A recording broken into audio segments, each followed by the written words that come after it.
수원의 한 중소기업에서 회계사로 일하는 최지혜 씨가 있습니다. 가명입니다. 최지혜 씨는 최근에 회사 내부의 심각한 비자금 조성 사실을 알게 되었습니다. 양심의 가책과 조직의 압력 사이에서 그녀는 깊은 침묵 속에 고뇌했습니다. 진실을 밝혀야 할 의무감과 자신의 안전을 염려하는 마음 사이에서 갈등했습니다. 교회에서는 재정부에서 봉사했지만 정작 자신이 속한 직장 공동체의 부정 앞에서 어떻게 행동해야 될지 망설였습니다. 남편과의 관계 또한 회사 문제로 불안함이라든가 예민함 때문에 불편해지기 시작했습니다. 며칠 동안 괴로워하던 그녀는 마가복음 14장 말씀을 읽게 되었습니다. 말씀에는 예수님께서 십자가에 못 박히실 계획이 구체화되면서 한 여인이 값진 향유를 예수님의 머리에 부어 장례를 준비하는 이야기가 기록되어 있었습니다. 또한 가룟 유다가 예수님을 팔아넘길 계획을 세우는 음모도 그려져 있었습니다. 이 말씀을 통해서 최지혜 씨는 다가오는 고난 앞에서 침묵하며 하나님의 뜻을 구하고 진실을 위해 헌신해야 함을 깨달았습니다.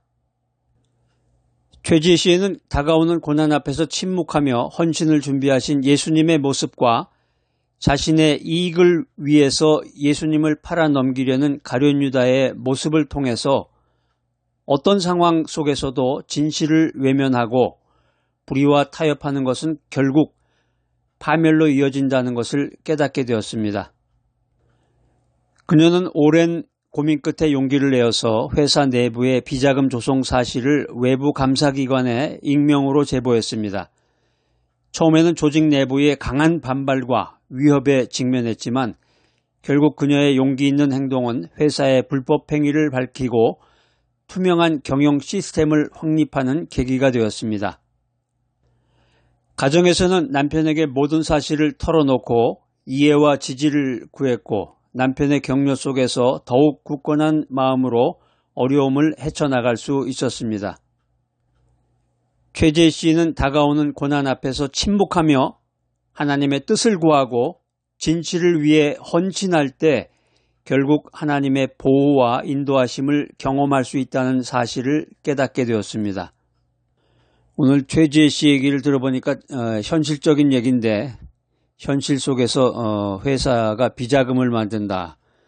그러니까 이게 사회 시스템이 좀 잘못된 거죠. 어떻게 보면 사회 시스템이 잘못된 거고 또 현실적으로 봤을 때는 또 비자금 없이 회사가 운영될 수도 없는 상황이고 참 이게 문제입니다. 사회 문제인데 최지혜 씨가 용기를 내서 말씀으로 그 자신의 그 고난을 극복하는 그런 과정을 우리가 듣게 되었습니다.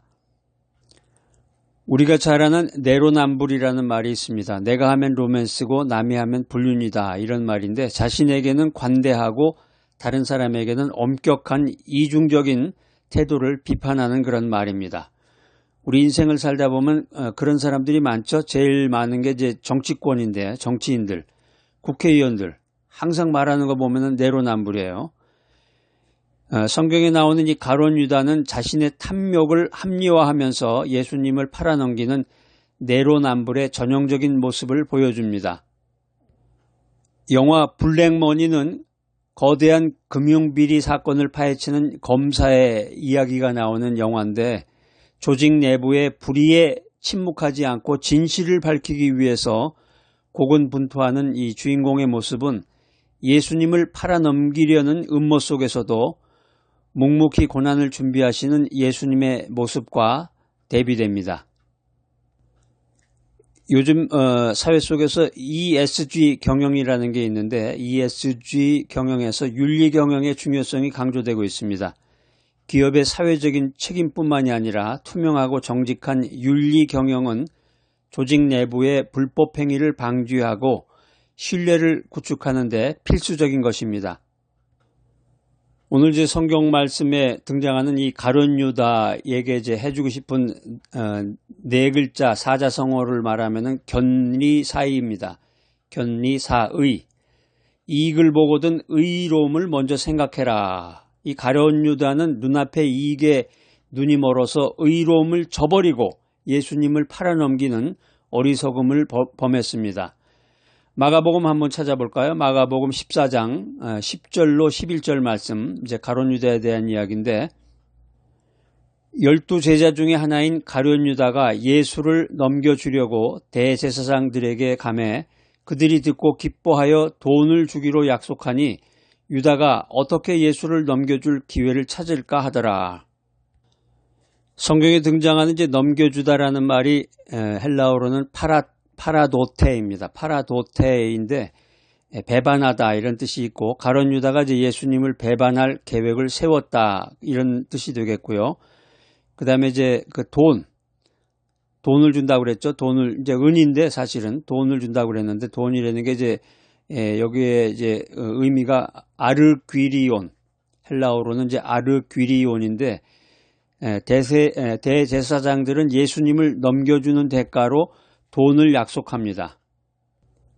우리가 이제 믿음 중심으로 살아가면서 성경에서 제일 중요한 테마는 예수님이에요. 예수님이 누군가, 예수님이 하신 일은 무엇인가, 또 내가 어떻게 예수님을 닮아가며, 또 포도나무와 가지의 비유같이 어떻게 이렇게 예수님과 함께 긴밀한 커넥션을 이룰 수 있는가, 항상 그것을 생각해야 되는데, 이제 부활절이 다가올 때 예수님에 대한 여러 가지 이야기들을 요한복음을 중심으로 해서 우리가 살펴보게 됩니다. 오늘 말씀에서 세 가지 키포인트가 있는데요. 첫 번째는 배신의 음모입니다. 가룟 유다가 예수님을 팔아넘길 계획을 세웠다라는 것이고, 두 번째는 이제 첫 번째에 나오는 그 배신이라는 말이 또 요즘에 유행이죠. 배신자. 정치권에서도 이제 배신자로 한번 낙인이 찍히면 정치하기가 힘들다고 합니다. 인간관계에서도 배신한 사람들이 많죠.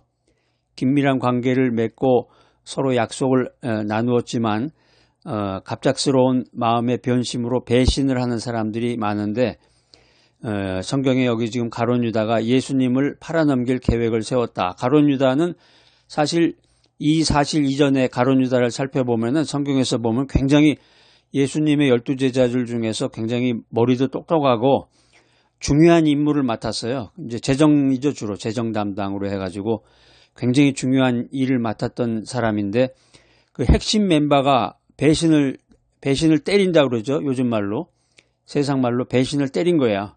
아주 굉장히 중요하고 예수님이 굉장히 신임을 믿었던 사람이 배신을 때렸다는 거야. 배신의 음모.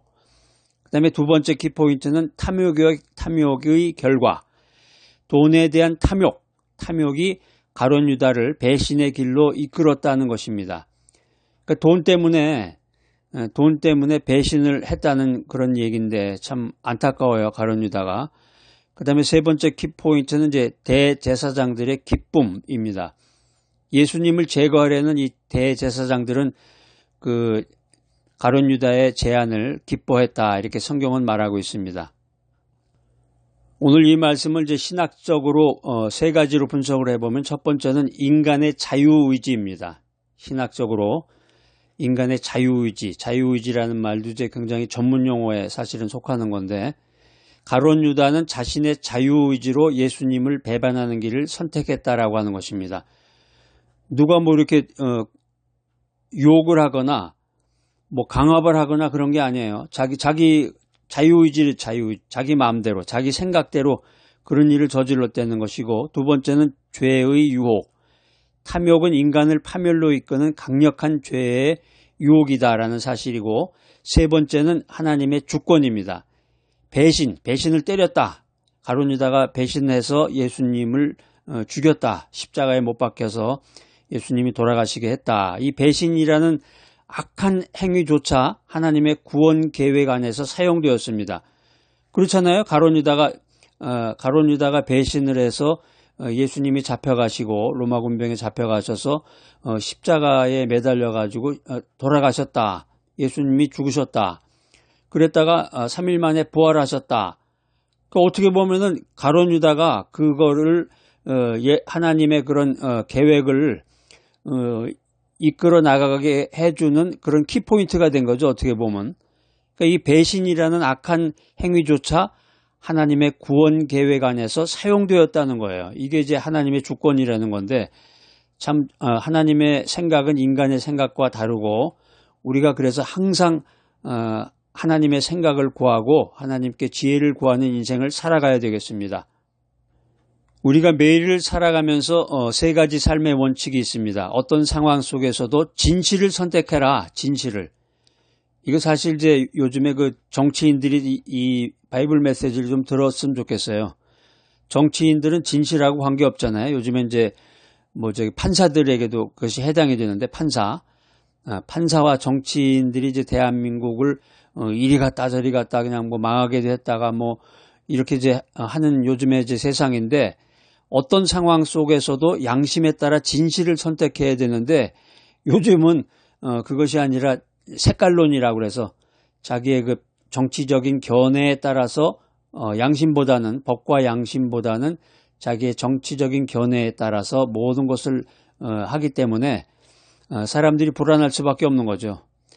두 번째 삶의 원칙은 눈앞의 이익보다 하나님의 의를 먼저 생각해라. 눈앞의 이익보다 하나님의 의를 먼저 생각해라. 세 번째 삶의 원칙은 죄의 유혹에 빠지지 않도록 깨어서 기도하라. 예수님께서는 다가오는 고난 앞에서 이제 죽음을 앞두고 계시는 거예요.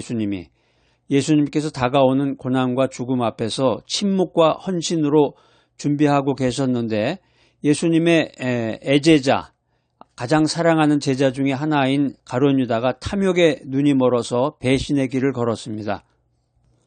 세계적인 명성을 얻고 있는 러시아의 작가 레브 톨스토이는 이렇게 말했습니다. 악은 항상 스스로를 분열시킨다. 톨스토이의 이 말은 불의와 악은 결국 내부적인 분열과 파멸을 초래하고 진실과 의로움만이 영원히 지속될 수 있음을 강조하고 있습니다. 진실하신 하나님 아버지, 저희가 세상의 유혹과 압력 속에서도 양심에 따라 진실을 선택하고 주님처럼 다가오는 고난 앞에서 침묵하며 주님의 뜻을 구하는 지혜를 허락하여 주시옵소서. 저희 안에 있는 탐욕과 이기심을 버리고 오직 주님을 따르는 충성된 제자들이 되게 하여 주시옵소서.